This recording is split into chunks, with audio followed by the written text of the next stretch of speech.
Et bonjour à tous, c'est Olivier, j'espère que vous allez bien. Et aujourd'hui, on va se faire une petite salle sur Proving Grounds qui s'appelle BBS Qt. Alors, la salle est lancée. C'est rajouté dans mon ETC host et donc on va commencer par un petit nmapper sur le hack.pg. Voilà, on voit déjà qu'il y a plusieurs ports d'ouvert. Donc, on va commencer. On voit qu'on a le port 80. On va aller voir sur le port 80. C'est parti. Voilà. On va mettre le HTTP devant quand même. Sinon, il va me le chercher sur Google. Donc, OK, on a un site web à page. Très bien. Prochaine étape, on va énumérer ça. Voilà, lui, il a fini. Port 80. 80 NGX not found. Bon, on va énumérer le port 80. Pour cela, on va utiliser un petit GoBuster sur une liste common.txt. Alors, GoBuster a fini. On se retrouve avec plusieurs répertoires un peu particuliers. Voilà, pas forcément habituels pour juste une page simple Apache. Et on voit aussi qu'il y a deux fichiers index, un HTML, un PHP.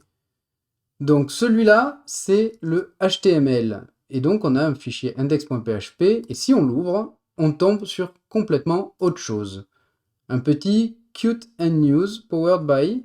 Ok, donc c'est un CMS de management de news. Ok. Et bien ce qu'on va faire, on va faire monter là-haut, faire un search exploit hop, sur Qt and News, et on voit qu'on a tout un tas de failles dessus.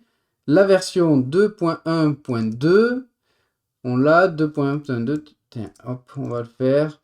1.2. Voilà. Et on voit ici qu'on a du RCE. Voilà, ce qui peut être intéressant. On va aller l'ouvrir. On va faire un searchploit-m du fichier Python et on va l'ouvrir pour voir ce qu'il y a dedans.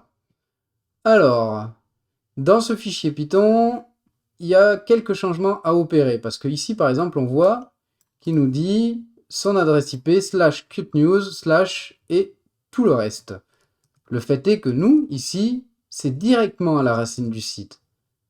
Donc toutes ces parties, ici, ici, un peu partout, allez hop, on va les supprimer partout. Voilà, comme ça, il fait directement /cdata. Je pense d'ailleurs qu'il y a des endroits. Voilà, /index.php, c'est exactement ce qu'on a. Il me semble qu'on a un upload /uploads que l'on a vu. Alors, un peu plus haut, un peu plus haut, un peu plus haut, un peu plus haut, par là, uploads. Donc, effectivement, c'est bien à la racine. Donc, c'est modifié. Voilà, et bien, on va le lancer. Alors, je remonte là-haut. Python 3, 48 800, c'est parti. On nous demande l'URL, http://hack.pg. Et j'ai l'impression qu'on est sur la machine. Voilà. Si je tape ID, oui, ou Amai, on est bien dedans. Donc ça, c'est un pseudo shell.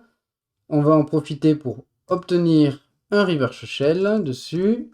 Alors, je me fais mon endcat. Je vais aller chercher, hop, ma commande de reverse shell sur mes notes que j'ai par ici. Voilà, on va prendre celui-là. Celui-là, je l'aime bien. Alors, on va se le fabriquer ici. Voilà. Il me faut mon adresse IP. Alors, mon IP, elle est là. On la met ici. Et on prend cette commande que l'on va exécuter ici. Et voilà. Là, j'ai gagné une connexion. Donc celle-là, on n'en a plus besoin. Je vais agrandir ça. On va le stabiliser. Voilà, la stabilisation, c'est ici. Hop, est-ce que ça passe avec le Python 3? Oui, ça passe. Alors, hop, on va prendre ça. Très bien. Et cette partie-là.